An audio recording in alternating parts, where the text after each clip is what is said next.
Hello সবাইকে, আজকের ভিডিওতে কাশ্মীর সম্পর্কে কিছু ইনফরমেটিভ তথ্য আপনাদের সামনে তুলে ধরছি। প্রথম দিন আমাদের হাওড়া থেকে নিউ দিল্লি যাওয়ার জন্য ট্রেন ছিল 4:50-এ রাজধানী এক্সপ্রেস থেকে ব্রেকফাস্ট, লাঞ্চ সমস্তটাই আমরা পেয়ে যাব। এরপর নিউ দিল্লি পৌঁছলাম পরের দিন সকাল 10:05-এ। নেক্সট ট্রেনটি নিউ দিল্লি থেকে শ্রীশক্তি এক্সপ্রেস ছিল সন্ধ্যে 7:05-এ। তাই এতটা সময় রেস্ট নিতে আমরা একটি হোটেল বুক করেছিলাম। আপনারা চাইলে স্টেশনের রিটার্ন রুমও বুক করতে পারেন। আর আমাদের কাশ্মীর ট্যুরটি ছিল 13 দিনের জন্য। সেই হিসেবে আমি টোটাল অ্যামাউন্টটা ভিডিও শেষে দিয়ে দিয়েছি, আপনারা চাইলে দেখে নিতে পারেন। তো যথাসময়ে ট্রেনটি নিউ দিল্লি থেকে ছেড়ে দিয়েছিল আর রাতের ডিনারটা আমরা বাইরে থেকে অর্ডার দিয়েছিলাম। তো ঠিকঠাক সময়ে আমাদের ট্রেনের মধ্যে খাবারটি ডেলিভারিও করে দিয়েছিল। তারপরের দিন ভোর 5টায় আমরা নামলাম উধমপুর স্টেশন। তো আমরা এখান থেকে যাব শ্রীনগর। আগে থেকে আমাদের একটি ট্রাভেলারের 18 সিটের গাড়ি বুক করে রাখা হয়েছিল। এরপর আমাদের 6টার দিকে গাড়িটি ছেড়ে দেওয়া হয়েছিল আর আমরা শ্রীনগর পৌঁছেছিলাম প্রায় 12টার কাছাকাছি। আর যাওয়ার পথে আমরা হোটেলে নেমে ব্রেকফাস্টটা করে নিয়েছিলাম।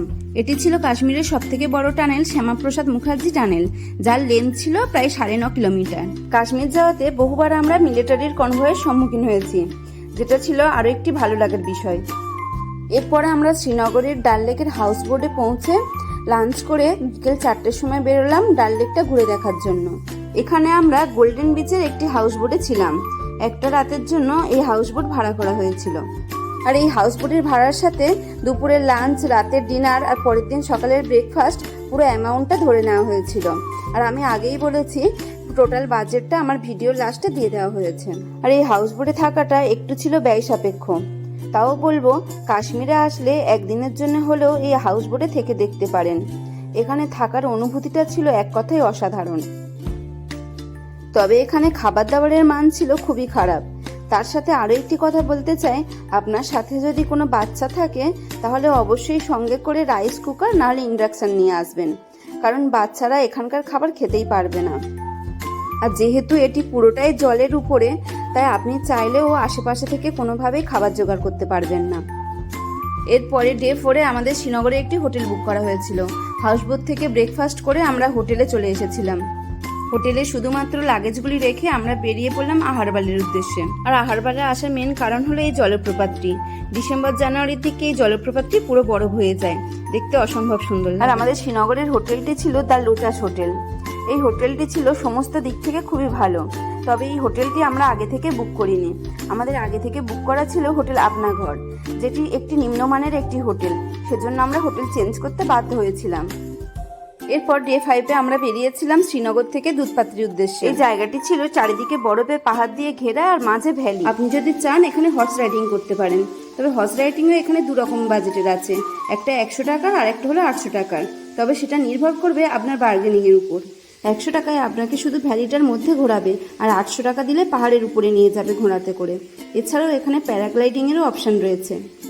তার সাথে আরও একটি কথা বলে রাখি, এই সমস্ত জায়গায় আসার জন্য আপনার সঙ্গে করে খাবার রাখাটা ভীষণ জরুরি, কারণ এখানে তেমন বিশেষ কিছু খাবার পাওয়া যায় না, শুধুমাত্র চা, কফি, মাক্কি, রুটি এসব ছাড়া।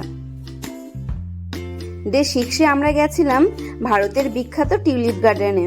এই গার্ডেনটিতে সকাল 8টা থেকে সন্ধ্যে 7টার মধ্যে যে কোনো সময় আপনি আসতে পারেন। তবে এটি দেখার জন্য আলাদা কোনো দিন রাখার দরকার নেই, অন্য সাইট সিনের সাথে একদিনেই এটিকে দেখতে পারেন। ডে 7-এ আমরা সকাল সকাল চলে গেলাম শ্রীনগর থেকে সোনমার্গ। আর এই সোনমার্গ জায়গাটি ছিল এক কথায় অপূর্ব। চলুন ঘুরে দেখা যাক সোনমার্গ। এখানে আপনি চাইলে স্লেজিং, বাইক রাইডিং এই সমস্ত অ্যাক্টিভিটিসও করতে পারেন। আর জুতো, জ্যাকেট সমস্ত কিছু ভাড়ায়ও পাওয়া যায় এখানে। তবে হ্যাঁ, যে কোনো অ্যাক্টিভিটিসে আপনি করুন না কেন, বার্গেনিং না করলে আপনি ঠকে যেতে পারেন। এর সাথে আরও একটি কথা জানিয়ে রাখি, এই জায়গাটির নাম সোনমার্গ রাখার অর্থ হলো এখানে বরফের উপরে যখন সূর্যের আলো পড়ে তখন একদম দেখতে সোনার মতো লাগে। আর মার্গ মানে গ্রাম, অর্থাৎ সোনার গ্রাম, সেই থেকে জায়গাটির নাম এসেছে সোনমার্গ। ডে 8-এ আমরা চলে গেলাম শ্রীনগর থেকে গুলমার্গ। এখানেও বলে রাখি, এই জায়গাটি গুলমার্গ নামকরণটি কোথা থেকে এসেছে। গুল মানে ফুল আর মার্গ মানে গ্রাম, অর্থাৎ ফুলের গ্রাম। আর এরই থেকে বোঝা যায় জায়গাটি কত সুন্দর হতে পারে। এখানে আরো একটি কথা বলে রাখি, গুলমার্গ থেকে আপনি যে সাইট সিন দেখতে যাবেন সেখানে যাওয়ার জন্য ছোট গাড়ি আপনাকে ভাড়া করতে হবে, বা এখানে যে বাইকগুলো চলে সেগুলো আপনাকে ভাড়া করে যেতে হবে। কোনো বড় গাড়ি বা ট্রাভেলার গাড়ি সেখানে যাবে না। সেরকম আমরাও একটি ছোট গাড়ি ভাড়া করেছিলাম, যার পার হেড ছিল 500 টাকা করে। আর এখানে বাইক রাইডিং করার জন্য আপনাকে পার হেড 2000 টাকা দিতে হবে, তবে সেটিও বার্গেনিং করে। আর এই গুলমার্গ জায়গাটি বিখ্যাত হওয়ার আরেকটি কারণ হলো গন্ডোলা রাইড। আপনারা আসলে অবশ্যই গন্ডোলা রাইডটা করবেন। আমাদের এই গন্ডোলা রাইডটি করা সম্ভব হয়নি, তার কারণ হলো আমরা যেই সময় গেছিলাম তখন ছিল ঈদ, সেজন্য আগে থেকে টিকিট কাটা সত্ত্বেও টিকিট পাওয়া যায়নি। শুনেছি কাশ্মীরে এসে যদি এই গন্ডোলা রাইডটি না করা হয় তাহলে নাকি অনেক কিছুই মিস করা হয়। যাই হোক, আপনারা চেষ্টা করবেন যাতে এই গন্ডোলা রাইডের টিকিটটি অনেকটা আগে থেকে কাটতে পারেন। আর হ্যাঁ, সঙ্গে যদি বাচ্চা বা বয়স্ক থাকে তাহলে অন্তত ফার্স্ট স্টেজটা ঘুরে আসতে পারেন।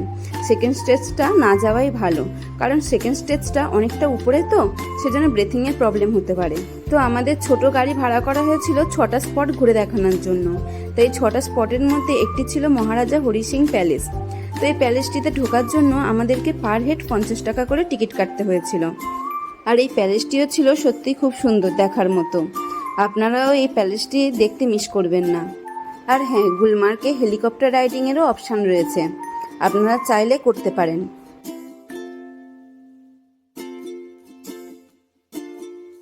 এরপর ডে 9-এ আমরা গেছিলাম পেহেলগাম। শ্রীনগর থেকে ব্রেকফাস্ট, লাঞ্চ সবকিছু করে দুপুর 1টার দিকে রওনা দিয়েছিলাম পেহেলগাম। আর আমরা গিয়ে পৌঁছেছিলাম 5:30 থেকে 6টার মধ্যে। পেহেলগামতে আমরা ছিলাম 3 দিনের মতো। এখানকার হোটেল, ফুড, গাড়ি চার্জ, সাইট সিন সমস্ত কিছু অ্যামাউন্ট ভিডিওর শেষে দেওয়া রয়েছে। পুরো কাশ্মীরের মধ্যে যে সমস্ত ঘোরার জায়গা রয়েছে সব থেকে বেশি কস্টলি পেহেলগামতে। তো আপনারা চাইলে একদিনের ট্রিপ করতে পারেন পেহেলগাম। সেক্ষেত্রে আপনাকে শ্রীনগর থেকে সকালে বেরিয়ে পেহেলগামের সাইট সিন ঘুরে আবার শ্রীনগর হোটেলে ব্যাক করতে হবে।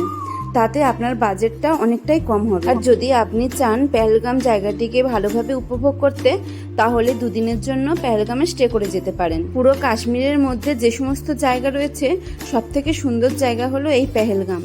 আর সেই জন্যই হয়তো পেহেলগামকে মিনি সুইজারল্যান্ড বলা হয়। আর এই পেহেলগামের মধ্যে অনেক ছোট ছোট গ্রাম রয়েছে, আপনারা চাইলে ওখানেও ঘুরে আসতে পারেন। আর হ্যাঁ, পেহেলগামের মধ্যে যেসব সাইট সিনগুলি রয়েছে সেগুলি দেখতে যাওয়ার জন্য পেহেলগামের নিজস্ব গাড়ি ভাড়া করতে হবে। শ্রীনগর থেকে আসা গাড়িতে করে কোনো সাইট সিন দেখতে যাওয়া যাবে না। এছাড়া আপনি চাইলে ঘোড়াতে করেও যেতে পারেন, যেমন বৈশরণ ভ্যালি যেতে গেলে আপনাকে ঘোড়াতে করে যেতে হবে। ডে 10, এই দিনটাতে আমাদের বৈশরণ ভ্যালি যাওয়ার প্রোগ্রাম ছিল। তো প্রচণ্ড বৃষ্টির জন্য আমরা যেতে পারিনি, কারণ বৈশরণ ভ্যালি যেতে গেলে ঘোড়াতে করে যেতে হতো। আর এই বৃষ্টিতে ঘোড়া স্লিপ করে, তাই কোনোভাবে রিস্ক না নিয়ে আমরা ওই দিনটা হোটেলেই থেকে গেছিলাম। এরপরে ডে 11-এ আমরা গেলাম আরু ভ্যালি, বেতাব ভ্যালি আর চন্দনওয়ারি। তো এখানে যাওয়ার জন্য আমাদের ছোট গাড়ি ভাড়া করা হয়েছিল। তো একটা গাড়ি ভাড়া নিয়েছিল 2400 টাকা। আর এই 3টি জায়গা ঘুরে দেখার জন্য ওরা 3 থেকে 4 ঘন্টা সময় দিয়েছিল। আর এর থেকে বেশি সময় যদি আপনি ঘুরে দেখতে চান তাহলে ওরা এক্সট্রা চার্জ নেবে। আর এই প্রচণ্ড বৃষ্টির জন্য আমরা বেতাব ভ্যালিতে যেতে পারিনি। ভ্যালিটা পাহাড়ের উপর থেকেই দেখেছিলাম। আপনারা চেষ্টা করবেন যাতে বেতাব ভ্যালিতে গিয়ে ভ্যালিটাকে কাছ থেকে দেখতে পারেন। এরপরে আমাদের লাস্ট জায়গাটি ছিল চন্দনওয়ারি। এটিও ছিল ভীষণ একটি সুন্দর জায়গা, আপনারা অবশ্যই এখান থেকেও একবার ঘুরে আসবেন। ডে 12, এই দিন আমরা পেহেলগাম থেকে সকাল সকাল রওনা দিয়েছিলাম উধামপুরের উদ্দেশ্যে। আর আমাদের ট্রেনটি ছিল রাত 11:30টায়, আর আমরা বেরিয়েছিলাম সকাল 10টার দিকে, কারণ এখানে যখন তখন গাড়ি বন্ধ হয়ে যেতে পারে। তার 2টি কারণ রয়েছে, এক হলো মিলিটারিদের কনভয়, আর না হলে পাহাড়ের ধস নামা। তাই কাশ্মীরের রাস্তায় বেরোতে গেলে হাতে অনেকটা সময় নিয়েই বেরোতে হবে। আর একটি কথা জানিয়ে রাখি, আমরা যে ট্রাভেলার গাড়িটি বুক করেছিলাম ওই গাড়িটিকে 70,000 টাকা দেওয়া হয়েছিল। তাছাড়াও ড্রাইভার দাদাকে খুশি হয়ে লাস্টে 2,000 টাকা দেওয়া হয়েছিল হাতে। তো এর পরের দিন আমরা সকাল 9:45-এ পৌঁছলাম নিউ দিল্লি স্টেশন। তো পরের ট্রেনটি ছিল আমাদের সন্ধেবেলা, তাই এই কিছুটা সময় বিশ্রামের জন্য আমরা আগে থেকে স্টেশনের রিটায়ারিং রুম বুক করে রেখেছিলাম।